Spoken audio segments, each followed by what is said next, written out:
자, 이번 시간부터 할 거 배설계입니다. 배설계까지 배우면 사실은 여러분이 인체에 대해서 배워야 될 거의 대부분의 내용은 다 배웠고, 그 인체에 대해서 배워야 될 대부분의 내용이 기말고사 시험범이네요. 그죠? 신경, 호르몬, 소화만 빠지고 순환, 호흡, 배설. 예, 면역은 시험 끝나고 하겠습니다. 면역까지 하면 좋겠지만, 그죠? 자, 일단은 배설이라는 말하고 배출이라는 말부터 먼저 좀 다르게 정리를 하면, 배출은 배설과 다른 얘기입니다. 배출은 흡수할 거 흡수하고 남은 찌꺼기를 바깥으로 버리는 행위. 이게 뭐야? 대변이죠. 대변은 배설이 아니고 배출입니다. 생물에서는 배출. 이건 누가 담당하냐면 소화기가 담당합니다. 소화기가 담당을 하고, 배설은 혈액을 걸러서 노폐물을 모으고 응축시켜서 바깥으로 버리는 행위를 배설이라 부릅니다. 요거 배설을 담당하는 기관은 배설계에서 담당을 하고, 주요한 장기는 신장이 됩니다. 배설과 배출은 완전 다른 얘기입니다. 그러면 배출을 하는 이유는 간단하지. 흡수를 못했으니까 내가 이용할 방법이 없어. 그러면 내 몸에 무한정 쌓아놓을 수가 없으니까 바깥으로 버려야 되는 건 너무나 당연한 일입니다. 그러니까 똥을 왜 싸냐? 흡수를 못했으니까 버리는 거야. 그러면 피는 왜 거르냐? 하는 거죠. 왜 거르겠습니까? 우리 몸에서 발생한 노폐물을 합리적으로 버릴 창구가 필요합니다. 그럼 노폐물이 왜 생기냐? 이게 문제입니다. 질소성 노폐물. 이거 처리하기가 좀 어려워요. 보면은 우리가 이제 탄단지를 보면 탄수화물 구성원소 C, H, O, 단백질 C, H, O, N, 지방 이렇게 되죠. 자, 요게 완전히 산화가 되면 뭐가 됩니까? CO2의 형태가 됩니다. 그렇죠? 이 노폐물을 어떻게 처리하는지는 저 시간에 배운 거잖아. 호흡계에서 알아서 처리해 줍니다. 그죠? 요것들이 완전히 산화가 되면 이건 물이 됩니다. 물을 어떻게 처리하는지는 우리 대사 과정에서 다시 이용할 수도 있고, 필요 없으면 오줌으로 버리든 땀으로 버리든 버리면 됩니다. 그리고 얘네들은 그렇게 독성이 강하지도 않아. 그죠? 근데 요거는 뭐가 만들어지냐면 NH3. 이게 뭐야? 암모니아가 되고, 이건 굉장히 큰 독성을 갖고 있습니다. 이거 그냥 놔두면 사람이 쉽게 죽을 수 있을 만큼 굉장히 강한 독성을 가지고 있습니다. 그래서 이걸 적절하게 처리할 수 있는 장치가 필요합니다. 그리고 또 뿐만 아니고 핵산. 우리 핵산이 뭘로 구성되어 있지? 네, CHONP 이렇게 구성되어 있죠? 왜냐면 핵산은 구성 단위가 뉴클레오타이드. 뉴클레오타이드는 당, 인산, 염기 이렇게 되는 거잖아요. 그럼 당은 탄수화물이니까 CHO로 구성되어 있을 거고, 그렇죠? 인산은 인이 있으니까 P가 있을 거고, 질소는 N이 있겠죠. 그죠? 그러니까는 요거 핵산을 처리하는 과정에서 필연적으로 같은 노폐물이 생깁니다. 그러면 이걸 어떤 식으로 처리하느냐? 지구상의 생물들은 크게 세 가지의 형태로 처리합니다. 첫 번째, 암모니아가 발생을 하면 그냥 암모니아의 형태로 바깥으로 버리는 경우가 있습니다. 두 번째는 요소의 형태로 버리는 경우가 있고, 세 번째는 요산의 형태로 버리는 경우가 있습니다. 뭐가 좋고 나쁜 게 아니고 각각의 환경에 맞게 버리는데, 잘 봐. 여러분들 암모니아 기체가 물에 잘 녹는 거 알고 있습니까? 이거 그 화학에서 무슨 암모니아 분수 이런 거 해본 적은 없겠지만 본 적은 있죠. 네. 해봤어? 네, 암모니아 뭐 이렇게 녹아 들어가면 막 이렇게 분수 나오는 거. 거기에 또 뭐 페놀프탈레인 같은 지시약 넣으면 색깔 변해서 이렇게 하는 거.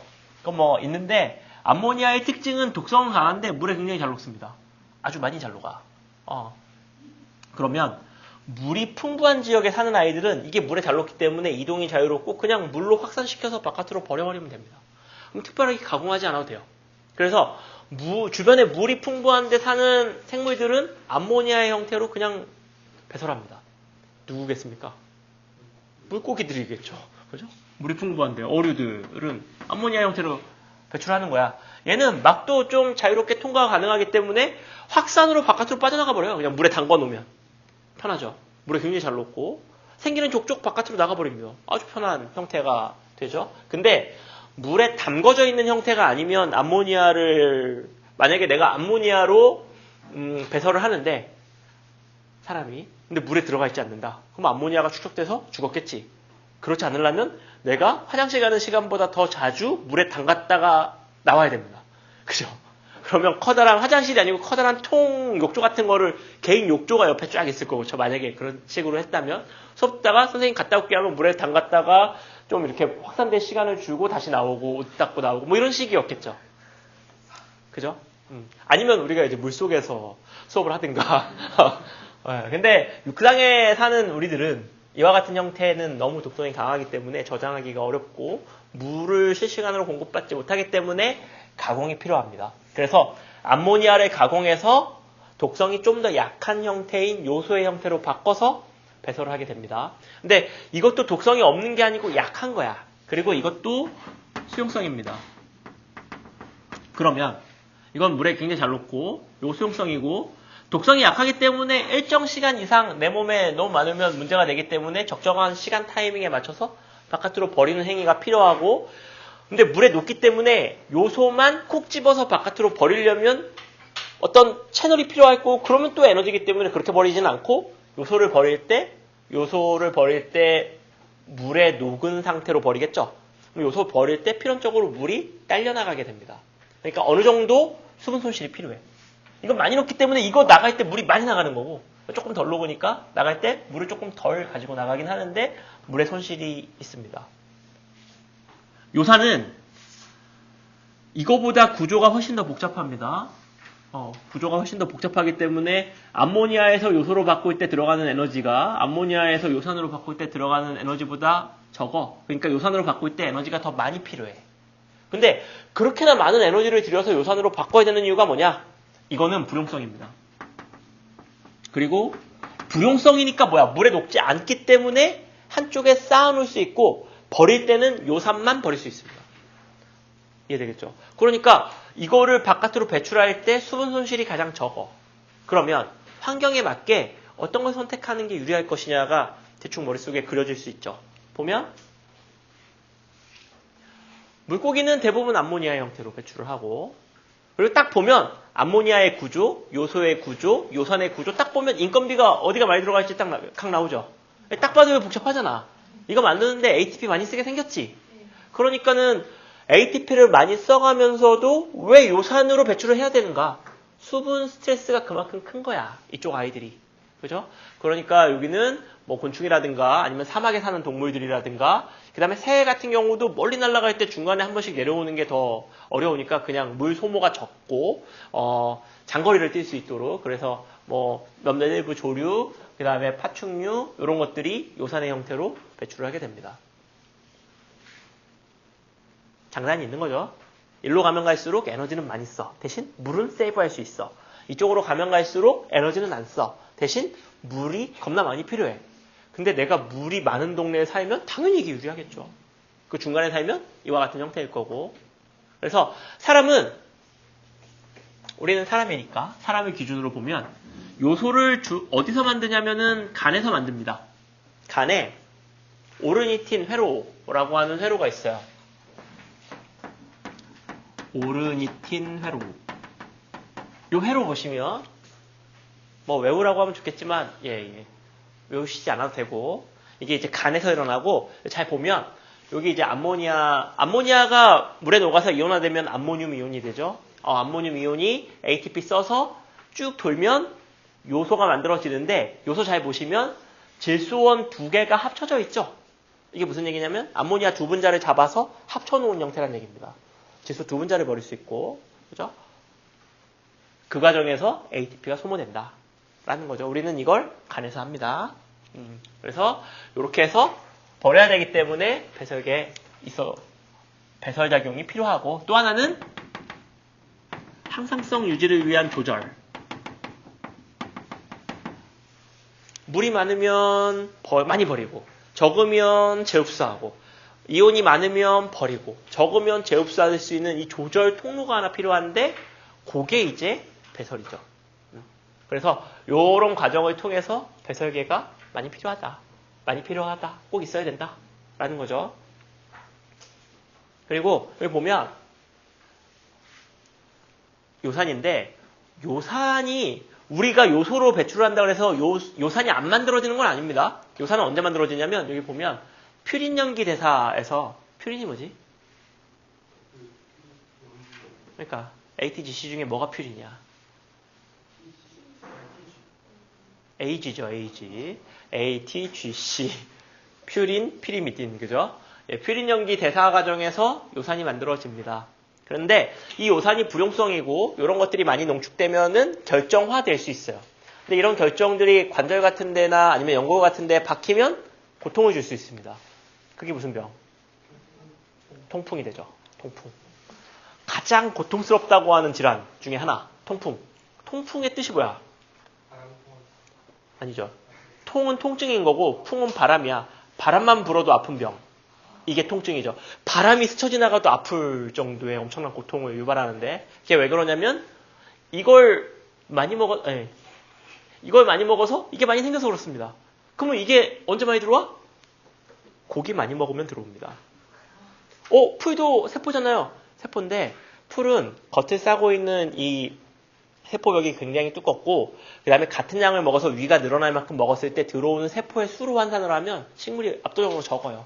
그러니까 고기는 꽉 채워져 있는 세포 수가 훨씬 더 많다 보니까 들어오는 이거의 양이 많고 그러다 보면 생기는 이거의 양이 많고 그걸 오랫동안 장복을 했다.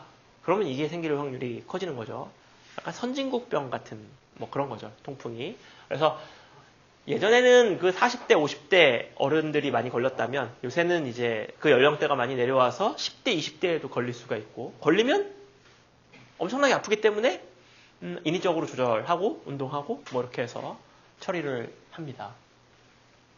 적당히 드세요. 적당히. 예, 고기를 좀 작작 드시면 이런 병에 걸리지 않습니다. 근데 이게 또 사람마다 약간의 개인차는 있어. 고기를 아무리 많이 먹어도 내 몸의 대사가 또 얼등해갖고 이런 것도 재빠르게 처리하는 사람들이 있는 반면에 또 그렇지 않은 사람들이 있기 때문에 개인차는 있다는 거. 걸리는 사람이 다 고기를 엄청나게 많이 먹는 건 아니라는 건데 많이 먹으면 걸릴 확률이 커지는 건 맞습니다. 그리고 통증이 있으면 고기를 줄이게 되고 특히나 맥주 같은 것들이 통풍에 또 굉장히 안 좋기 때문에 치맥이 최악이죠, 통풍에. 그래서 선생님들 중에 또 통풍 걸리시면은 치맥을 끊는 어떤 고통을 감수해야 되기 때문에 굉장히 힘들죠. 예, 통풍이 아픈 게 아니고 치맥을 끊는 게 아프죠. 정말 고통스럽습니다. 자, 신장의 구조를 볼게요. 우리 콩팥이 이렇게 되게 귀엽게 생겼죠. 콩처럼 생겼고 그 다음에 크기는 자기 주먹 정도 사이즈라고 생각을 하시면 됩니다. 이 정도가 두 개가 들어있는데 여러분들 그 해부 동영상 보시면 이렇게 쬐을 때 신장이 안 보였지. 맨 위에 뭐가 있냐면 대장이 있고요. 우리 배가 이게 옆으로 보면 이게 되게 가는데 이게 레이어로 돼 있어. 그래서 한 레이어를 대장 레이어를 들어 올리면 소장이 있고 소장을 들어 올리면 이게 보입니다. 그래서 이게 뒷부분에 있어요. 뒷부분에. 뒤쪽에. 그래서 콩팥이 좀 아래에 있습니다. 좀 아래. 그러니까 여기 벨트 있는 라인쯤에 있다고 생각하시면 됩니다. 그래서 이게 어디 있는지는 그 이렇게 권투 만화 같은 거 보면은 막 이렇게 하복부 칠 때 막 그런 거 못 봤습니까? 키드니 블로우 뭐 이런 거 못 들어봤어? 예, 여기 이렇게 탁 칠 때 막 실제로 요런데 바디 잘못 맞으면 피오줌이 나오기도 하는데 이게 콩팥에 손상이 있어서 그렇습니다. 권투 선수들. 예, 뭐 그래요. 여러분, 예, 뭐 콩팥이 있고 그 다음에 이 위에 요거 뭡니까 요거? 오랜만에 보는 요거? 예, 부신이죠, 부신. 예, 부신. 시험 범위? 예, 부신. 부신 겉질에서 뭐가 나온다고요? 겉질? 예, 코티솔과 예, 알도스테론. 알도스테론은 배설 뒷부분에서 또 자세하게 다뤄질 겁니다. 코티솔과 알도스테론은 누가 분비를 촉진합니까? ACTH, 그쵸. ACTH 바로 튀어나와야죠. 그 다음에 속질은 뭐가 나와? 아드레날린. 그건 누가 촉진합니까? 예, 부교감은 뭐야? 교감신경이 촉진을 하게 되고요. 그 다음에 요거 보면 요렇게 이제 콩팥이 이렇게 생겼고 보면 동맥이 직접 들어와. 그러니까 동맥에서 피를 공급받아서 그 피를 거르는 필터 같은 역할을 한다고 생각하시면 됩니다. 그리고 필터의 구조를 봐니까 이와 같은 구조가 굉장히 많이 반복되는 걸 볼 수 있고 이게 오줌을 만드는 가장 작은 기능적 단위가 됩니다. 요게 굉장히 많아. 요거 하나당 뭐 이런 구조물이 한 100만 개쯤 들어있습니다. 그리고 이런 게 2개가 있으니까 실시간으로 오줌이 한 방울씩 만들어지는 어떤 원인이 되는 거죠. 구조를 자세히 보면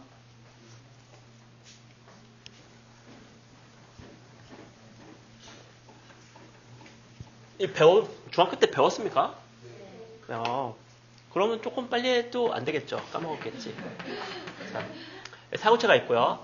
사구체라고 하는 거는 실체가 뭐냐면은 혈관 덩어리입니다. 혈관 덩어리. 동맥이 이렇게 있으면 동맥에서 분지되는 어떤 작은 동맥들의 덩어리. 이 덩어리를 혈관 덩어리를 사구체라고 부르는 거고, 사구체를 싸고 있는 주머니가 있어. 요거 발견한 사람의 이름이 보먼이야. 그래서 지 이름을 따가지고 보먼 주머니라고 이름을 붙이는 겁니다.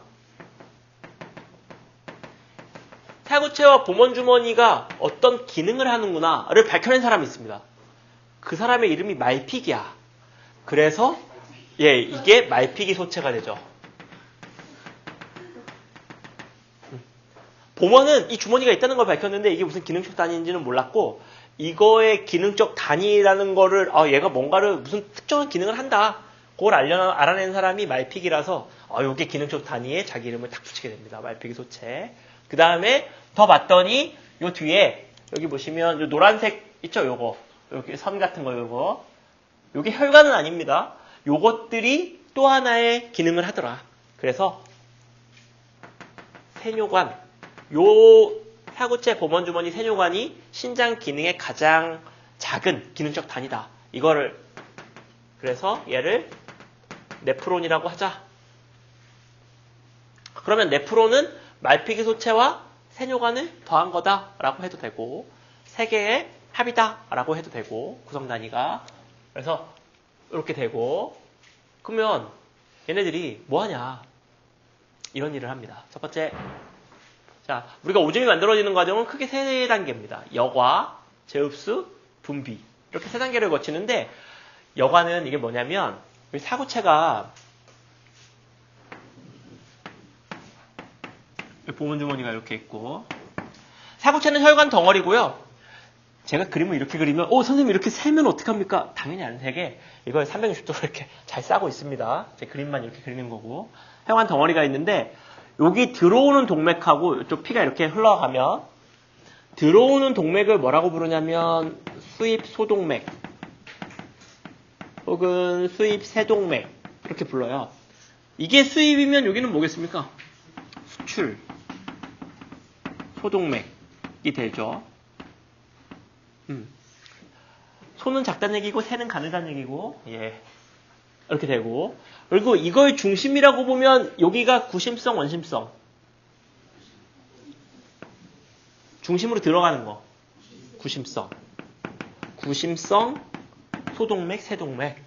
여기는 원심성, 소동맥, 세동맥 이런 식으로 표현할 수 있겠죠. 구심과 원심이라는 말은 아무데나 붙을 수 있는데, 어떤 내가 보고자 하는 기준점이 있으면 그 기준점 전후를 구심, 원심이라고 볼 수 있는 거야. 되겠죠? 우리 중추신경계가 기준이니까 중추신경계로 들어오는 뉴런을 구심성 뉴런, 중추신경계에서 나가는 걸 원심성 뉴런 이렇게 표현하는 거잖아요. 그러니까 어떤 기준점이 있으면 구심, 원심이 될 수 있는 겁니다. 이건 뭐 독특한 어떤 특정한 구조에만 붙는 이름이라기보다는. 근데 이 직경보다 커. 많이 들어와서 조금 나가. 그러면 여기서 무슨 일이 일어나겠습니까? 막 컬컬컬 나가는데 쫄쫄 나가. 그럼 여기서 터질 것처럼 부풀어 오르는 압이 발생하겠죠. 여기선 심장이 강력한 힘으로 찍어 눌러서 이거 밀어넣어, 안으로. 근데 나가는 건 조금 나가. 그럼 여기 부풀어 오르면서 압이 발생할 거고, 그 압 때문에 이 안에 있는 액체가 보먼 주머니로 빠져나갈 수 있는 힘이 발생합니다. 이게 여과입니다. 근데 이때 요 혈관이 채처럼 작용하는 거야, 채. 그래서 크기가 큰 것들은 걸리고 아무리 힘을 줘서 찍어 눌러도 혈관이 찢어지지 않는 한 혈관의 구멍보다 크기가 큰 것들은 남고 작은 것들은 그냥 빠져나가겠죠. 그게 여과입니다. 그래서 여과는 보시면 크기가 작은 것들이 다 빠져나옵니다. 그냥 뭐 내 몸에 유리하고 불리하고 이런 거 없어요. 그냥 크기가 작은 건 다 빠져나와. 이게 여과야. 여과량이 굉장히 많아요. 하루에 180리터쯤 됩니다. 여러분들 피가 6리터쯤 되니까 180리터면 하루 동안 여러분들 몸 전체의 피를 30번 정도 필터링할 양입니다. 엄청나게 많죠? 물, 뭐 크게 작은 거, 포도당, 아미노산, 무기염료 다 빠져나옵니다. 근데 이걸 그냥 버린다, 오줌으로. 아무 짓도 안 하고. 그럼 여러분 벌써 죽었지? 여러분들 몸에 피가 6리터고 몸에 있는 물 해봤자 얼마나 된다고 180m가 빠지면 반나절도 안 돼서 미라처럼 돼서 죽었죠? 그러니까 이거를 필요한 건 다시 받아들이는 과정이 필요합니다. 그렇죠? 그리고 내가 막 개고생을 했잖아. 그 먹고 소화시키고 흡수해가지고 포도당을 간신히 혈관 안으로 갖고 왔더니 여기서 새. 그럼 안 되잖아? 그러니까 포도당, 아미노산 같은 것들은 악착같이 또 재흡수를 해줘야죠. 물도 그렇고. 그죠? 여러분들이 물을 하루에 180리터씩 먹지 않잖아요? 그러니까 나온 거에 거의 대부분은 다시 재흡수를 해줘야겠죠. 하루에 물 2리터도 안 먹는데. 그쵸? 그러니까는 요 재흡수 거의 99% 가까이 재흡수가 일어납니다. 물 같은 경우에. 필요한 거 다시 재흡수하고, 그 다음에, 그리고 여기에 이름이 흡수가 아니고 제자가 붙는 이유는 흡수는 다른 데서 하기 때문에 거기랑 다르게 하기 위해서 제자를 붙여주는데 흡수가 어디서 일어나? 그치, 소장에서 일어나기 때문에 소장과 기능을 구분하기 위해서 다시 한번 흡수한다라는 개념을 쓰는 겁니다. 재흡수. 근데 분비는 내 몸에 이제 불필요한 것들, 그 다음에 너무 많은 것들은 여기 세뇨관에다가 버려주면 이게 결국 따라서 흘러가면 어디로 갈 거냐면 바깥으로 나갈 거잖아. 그러니까 여기에 버려주는 거야. 여기에 분비를 해주면 나가는 거죠. 이 과정은 여기서 일어나니까 재분비라고 안 하고 그냥 분비라고 하는 겁니다. 그래서 오줌은 여과, 필요한 거 재흡수, 불필요한 거 분비, 바깥으로 나가면 오줌. 이게 답니다. 그래서 여과, 재흡수, 분비 세 가지의 과정을 거치면 오줌이 만들어진다. 이게 생명과학 1에서 배우는 배설의 전부입니다. 여기까지만 배우고 끝나. 그러니까 그래서 조금 더 자세히 보면은 여과가 안 되는 물질들이 있습니다. 크기가 큰 건 여과가 안 돼. 가장 대표적인 게 적혈구는 여과가 안 돼요. 그러니까 적혈구가 여과가 안 되기 때문에 오줌의 색깔이 빨갛지 않은 거야. 근데 적혈구가 뚫렸어. 이 여과의 체가 벌어져가지고 적혈구가 빠져나왔네? 그럼 어떻게 돼? 그러면 이제 혈뇨가 나오는 거죠.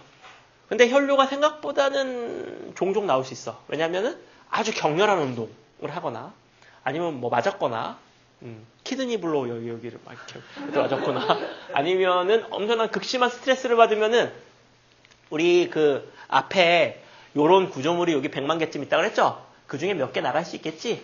그럼 적혈구가 조금 포함돼서 혈뇨가 나올 수 있습니다. 근데 그런 게 아니야. 그냥 평온해. 어제랑 똑같은 오늘이었는데 갑자기 피오줌이 나오네? 그럼 빨리 병원 가보셔야겠죠. 요 과정에 문제가 있는 거니까. 그 다음에 단백질 같은 것들도 크기가 커서 나오면 안 되는데 이게 오줌에 나오면 병이 됩니다.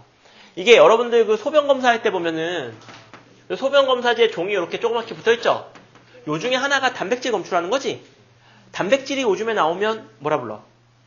단백뇨라고 부릅니다. 당이 나오면 당뇨, 단백질이 나오면 단백뇨. 그죠? 나오면 안 되는데 나왔다는 얘기는 단백질이 나왔다는 얘기는 어디에 문제가 있다? 여과 과정에 문제가 있다. 일단 나오면 단백질을 재흡수할 수 있는 펌프가 없기 때문에 단백질을 다시 들어오지 못해요. 그러니까 그냥 그대로 나가게 되고 그러면 이 과정이 찢어졌다는 얘기니까 여기에 어떤 조치를 해줘야겠죠.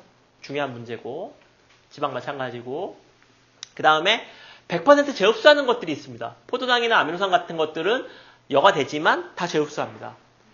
재흡수 근데 여기 보시면 우리 몸에서 100%라는 이름을 쓴다는 얘기는 능동수송한다는 얘기입니다. 수동수송으로는 100%가 나올 수가 없어요. 50%밖에 안 돼. 근데 100%라는 얘기는 능동수송한다는 얘기고 그 얘기는 여기에 요 세뇨관에 포도당과 아미노산의 능동수송 펌프들이 있겠죠. 근데 이 수가 무한하지 않겠지. 그러면 이 양이라고 하는 게 한계가 있겠죠. 그렇죠. 펌프의 양에 제한이 있고 이게 퍼올릴 수 있는 능력이 무슨 뭐 빛의 속도로 퍼올릴 수 있는 게 아니기 때문에 한계가 있을 겁니다.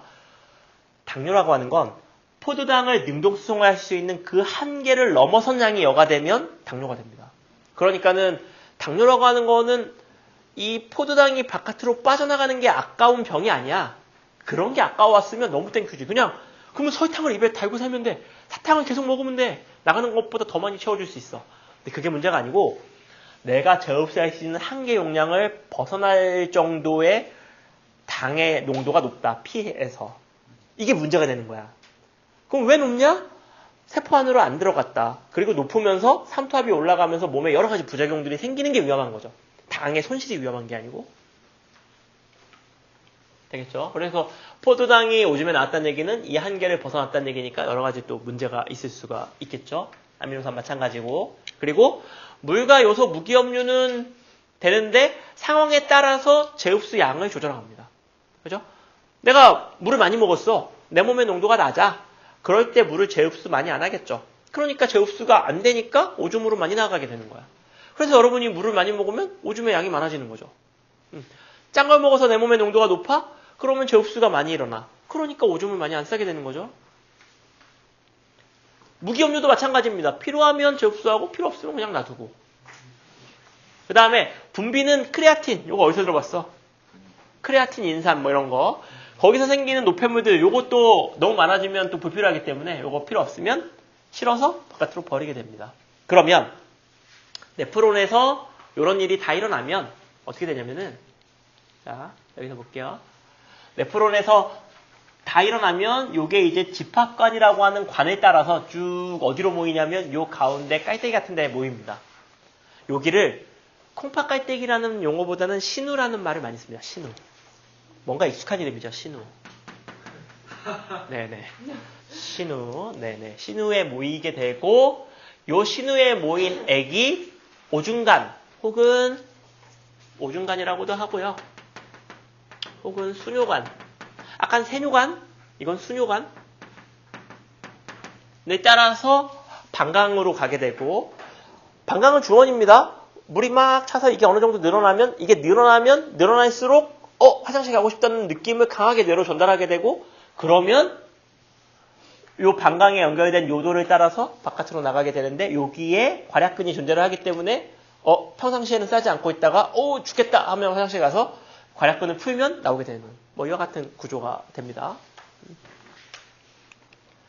덤으로 전신마취 같은 거 하면은 요 괄약근의 조절이 안 돼요. 그럼 어떻게 돼? 오줌이 그냥 실시간으로 만들어지는 게 그대로 새. 그러니까 어떻게? 예. 그래서 여기에 관을 꼽는 거죠. 그 관이 어디까지 들어가냐면 방광까지 바로 들어갑니다. 그래서 남자들 같은 경우에 한 이 정도 들어가죠, 관이. 그러니까 뭐 관을 딱 집어넣어서 여기에 딱 닿으면 얘가 이제 누르는 힘보다 요 관이 이렇게 딱 있으니까 쪼이지 않고 그냥 여기서 만들어진 게 그냥 호수 따라서 쭉 빠지게 되고 그 오줌 양을 가지고 또 뭔가 분석을 하죠. 오줌이 많이 만들어졌다, 안 만들어졌다, 신장이 제대로 기능을 한다, 안 한다 이런 걸 판단하는 근거가 됩니다. 그 다음에 색 이런 것들 보고 자 되겠죠? 이렇게 하면 뭐 굉장히 쉽죠? 심플하고 그래서 뭐 별거 아니네? 예, 여기까지만 알면은 제 시험에 손을 대기가 어려웠고요. 이제부터 이거는 이제 개요고요, 개요. 이제부터 가보겠습니다. 자, 일단 보면 이렇게 생겼고, 예, 네프론들이 이렇게 쭉 있어요. 되게 예쁘죠? 이렇게 쭉 있고 이런 게 이제 하나에 한 100만 개쯤 들어있는데 100만 개 있다는 건 어떻게 할까요? 세봤을까 100만 개를? 예, 대충 몇 군데 해갖고 평균 내서 곱했겠죠? 예, 용적으로.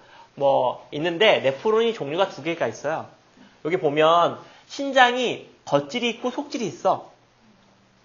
덩어리가 커서 잘랐는데 바깥이 있고 안이 있고 무조건 이렇게 나누는 게 아니고 기능이 달랐을 때 겉질과 속질을 나눕니다. 근데 기능이 달라. 겉질과 속질이 있어요. 근데 네프론이 두 종류가 있어. 겉질 네프론이라고 하는 거는 이 네프론 전체가 이 겉질 부분에만 이렇게 있는 네프론이 있고요. 속질까지 깊게 내려왔다가 올라가는 네프론이 있습니다. 요거를 속질 겉 네프론 아니고 곁 네프론이라고 부릅니다. 곁이야 곁. 네. 속질 곁 네프론이라고 부르는데 우리가 수업에서 다룰 건 이걸 다룰 겁니다. 속질 곁 네프론. 왜냐하면 이게 환경의 변화가 크고 다이나믹하니까 여러분들한테 설명하기가 쉽고 재밌다. 뭐 그런 거죠. 그래서 속질 곁 네프론을 대상으로 해볼게요. 그리고 용어를 몇 개 더 알아야 되는데 아까 했던 것 중에 여기 보시면 수입소동맥 여기 들어가는 거죠. 들어가고 여기 보면 혈관 다발이 사구체고 봉원주머니 보면 완벽하게 싸고 있죠. 안 빠져나오게 싸고 있고 그 다음에 여기서부터가 다 세뇨관이었는데 세뇨관을 나누겠습니다. 디테일하게. 세뇨관은 어떻게 나눌 수가 있냐면 근위세뇨관 사구체 옆에 있는 거 근위 근은 원근 할 때 가까울 근자를 써. 가까운 걸 굳이 얘기한다는 얘기는 먼 게 있다는 얘기죠. 그래서 근이 있으면 원이 있습니다. 이름 붙일 때 보면 가깝다, 크다가 있으면 작다가 무조건 있는 거고 근이 있으면 원이 있는 거야. 이게 왜 이런 문자를 썼다는 얘기는 여러분이 딱 생각을 했을 때 근원. 이건 단지 떨어진 거리만을 얘기하는 게 아니고 기능이 다르다는 얘기입니다. 기능이 다르니까 둘로 구분해 놓은 거야. 그죠? 그래서 근이 세뇨관과 원이 세뇨관, 사구체에서부터 떨어진 거리를 가지고 얘기하고 이 사이에 근이 세뇨관과 원이 세뇨관 사이에 이렇게 된 U자 고리가 있죠. 세뇨관에 변형돼서 U자 고리가 있는데 요걸 또 다른 사람이 발견해서 그 사람의 이름을 따서 헬레고리라고 부릅니다. 헬레고리라고 부르는데 이것도 구분이 있어요. 여기 보시면 헬레고리가 우리가 이제 세뇨관에 따라서 용액이 이렇게 흐르잖아요. 이렇게 무슨 보일러처럼 밑으로 내려가고 올라가고 이렇게 역류 교환이 일어나는데 요때 요 구조 봐봐. 밑으로 내려가는 걸 하행지라고 부르고 올라가는 걸 상행지라고 부릅니다. 그럼 헬레고리 하행지 상행지가 있는데 하행지의 관의 직경을 보면은 얇죠. 근데 상행지의 직경은 얇았다가 두꺼워지지. 여기 보면 얇은 상행지, 두꺼운 상행지. 하나 이 세 가지가 기능이 다 다릅니다. 그래서 이름을 다 따로 붙여줍니다. 헬레고리 하행지, 헬레고리 상행지인데 가는 상행지, 굵은 상행지 이렇게. 이걸 퉁치면 세뇨관, 퉁치지 않으면 근이 세뇨관, 헬레고리, 원이 세뇨관. 더 디테일하게 가면 근이 세뇨관, 헬레고리 하행지, 헬레고리 가는 상행지, 헬레고리 굵은 상행지, 원이 세뇨관. 되겠죠? 그 다음에 요렇게 해서 간 것들이 어디로 가냐면 집합관이라고 하는 걸로 다 모입니다. 집합관으로 모이게 돼. 그리고 여기 보면 여기도 가지가 있고 요런 데 가지가 있는 거 보면 다른 네프론에서 이쪽으로 다 모인다는 얘기죠. 그러니까 집합을 한다는 얘기고 집합관에 따라서 어디로 가게 되냐면 집합관에 따라서 신우로 가게 되고 신우에 있는 게 오중간에 따라서 방광으로 가게 되고 요도를 따라서 바깥으로 나가게 됩니다. 이게 이제 소변이 되고 하나만 볼게요. 오늘 여과만 보겠습니다. 여과. 그림만 딱 봐도 뭔가 심화의 어떤 느낌이 나죠.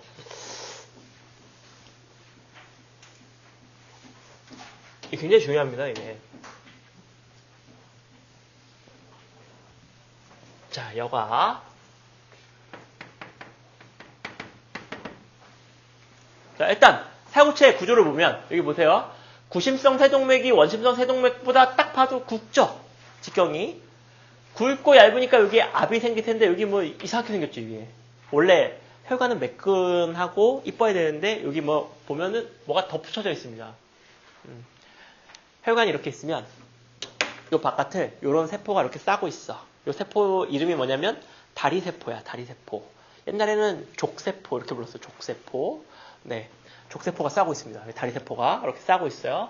그래서 여기 보시면 여과가 되려면 어디를 빠져나와야 되냐면 여기 보면 사구체 요 안쪽 혈관 안쪽 내벽이 여기야. 그 다음에 여기가 이제 족세포들로 쌓여 있는 구간입니다.